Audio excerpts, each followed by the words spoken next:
Before we compare the atmosphere at the time of Occupy movement with the atmosphere now post Charlottesville, tell me, why do we hate terrorists?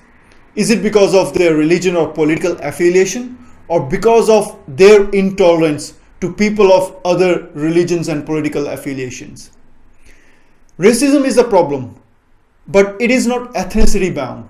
Let me give you 3 examples. In India, we call Asian people chinke and similar terms, which are derogatory terms and roughly equivalent to the word nigger. One of the songs from Bollywood movies cartoons that I like, Choti Umar, that song uses a black girl as a contrast to the beauty of the fair-skinned Indian girl. South Korea. I was reading a news article how children of mixed parentage face a lot of discrimination in South Korea, which is an Asian nation. In fact, a modeling agency was struggling to put a model with black parentage on the billboards. Look at me. I can't even say white people haven't supported my work, because black, brown and yellow people haven't supported me either. Ethnicity is not the source of racism, and ethnicity is not the only form of discrimination. I disagree with Mr. Obama in the sense that love and hate both come naturally to us. We love what we want and we hate those that we are competing with. However, human society has evolved way further than just the basic emotions. We are not governed by basic emotions anymore. We are governed by our learning, which is the biggest difference that has happened in the last 50 or 60 odd years, not even 100. Let's revisit Occupy movement now at this point. Who was there at the Occupy movement? Who was involved in that movement? Was it people of one ethnicity, one color, or one race? It was everybody.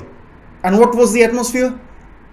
We are one, we are 99%, and we feel we have been left behind by the system. We have been dumped by the system. There was a feeling of oneness. There was no such thing as your race or my race, your religion or my religion. Everybody was one. There was bonhomie.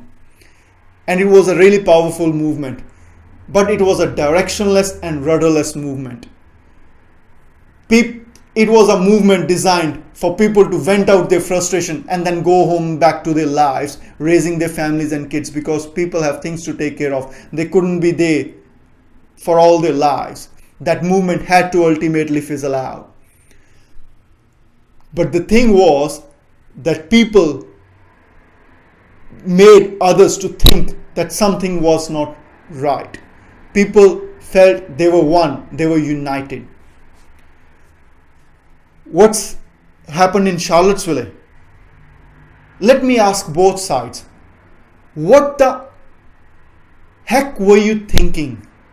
Did your leaders tell you that tomorrow we are going to do a rally? We are going to shout slogans at the top of our voices, pump up our adrenaline, then march out and face the rally from the opposite side, and then we are gonna bash the shit out of them. We are going to settle the issue there and then itself, all fixed and sorted. Is that what your leaders told you?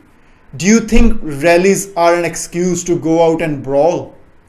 What are you going to do now? Are you going to go out every day, look out for people with a different opinion and then start brawling with them? Are you trying to go out and kill each other? What is the type of atmosphere that you want to create in your society? At this rate and with this attitude, you will have a Charlottesville every 2 years and a civil war every 200. You are due for a new civil war now. Mr. Trump wants to make America great. America will look greatest with 52 different independent nations. I'm sorry if you don't like what I'm saying, but I don't say things to please people.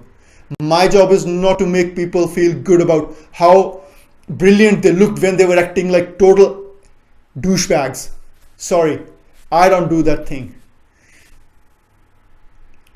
What is the atmosphere now? People can't see eye to eye. You're more interested in labeling each other Nazis, white supremacists, so on and so forth. Now I will talk about labeling in my next video. I'm myself guilty of using labeling a lot, but labeling actually does a big disservice to the community in the sense that it does not address the underlying issue, the underlying problem. The problem with labeling is there are people who have got some arguments which haven't been answered. Now everybody is not a white supremacist, everybody is not a racist, but if you're going to keep repeating these words, people who are on your side, at some point they might start feeling antagonized because you haven't answered the arguments of the other side. And there might be good people who might be on your side thinking that the other side is wrong, but they also they do have some points though which haven't been answered yet. And because you haven't answered those points, the people who are good and who don't mean anything bad, they might feel antagonized by your attitude. Tell me, when people of colored communities, when you promote your culture on Instagram, are you being racist to white community? Or when black community felt threatened and they had the Black Lives movement, were they being racist to white people? Now I'm going to come back to the White Lives Matter movement right now. Let's go back to the Occupy movement again. At that time, when that movement was on, I wrote an open letter to that movement. It is still available on my blog. And I wrote clearly that it is a directionless movement and you will get nothing out of it. But apparently my works are not significant. So here we are today. What happened? Nothing was achieved by Occupy movement. People went back to their lives. But what happened was that the people who actually control things in the society, they realized that people are getting together. People are getting unified, and people power is really a big power. And they didn't want that power to remain in people's hand. While Occupy movement helped people get their frustration out, it didn't solve the problem.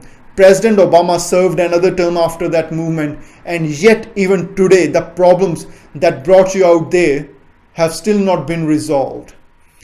Obamacare is a good policy, but it is merely an eyewash. How many times do you go to a doctor, and how many times do you have to actually go to a grocery store or buy other stuff? How many times do you actually have to look for a job which pays you better? The underlying issues that brought people out, they haven't been addressed, but people who decide what is going to happen in your society, they realize that this power needs to be broken down. Now the question arises, what made that Black Lives Matter movement originate? Did the white policemen suddenly start killing more black people? Or did the media suddenly decide that we need to highlight this more? You can tell me that it was more about social media bringing people together, but social media was always strong. Occupy movement was run by the social media. So the only variables that have changed since Occupy movement leading up to Black Lives Matter were either the police had started killing more black people, or the media actually had started highlighting those issues a lot more. The question now is, did these killings happen at a similar rate previously as well, or something changed after that Occupy movement? And if something changed after that, then we either need to question the police or the media. Now I'm not going to go into any controversy theories, but you clearly see that an atmosphere existed which made black people react, and the Black Lives Matter movement originated. And of course, good people supported that movement. But the only problem is, nothing that brought people out for the Occupy movement had been fixed, because Occupy movement didn't try to fix anything. It had no objectives, it had no solutions. It was just a herd of sheep out in the streets. So the frustration was still there. While black people got to get their frustration out through the Black Lives Matter protests, and labels like racist, supremacist, etc. kept being thrown around, there was a significant white population which felt that they are being completely neglected. The issues are being completely neglected. The problems that had brought Occupy movement were still there, and that's why that White Lives Matter movement originated. And what happened at Charlottesville is, by bringing the two different groups into direct clash, the clash which wasn't actually there has actually been created now. Now, which direction are you going to go from here? Do you realize the difference in atmosphere that was at the Occupy movement, the feelings that were behind there, and the atmosphere that exists now? And do you realize why that atmosphere has been created and how that has been created? If you don't, then it's time for you to think. So think.